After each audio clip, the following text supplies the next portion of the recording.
Hello, I'm with Lee at Polybell and he's in his FENDT 718 and on the back is the opico grass harrow and he's just running it through this spring wheat to pull out any of the weeds in between, reduce the weed burden and the pressure onto the ground to take nutrients up.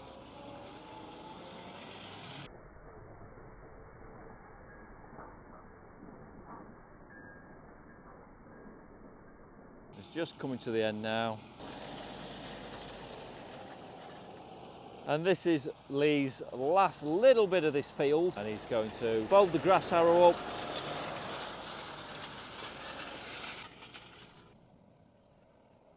There she goes.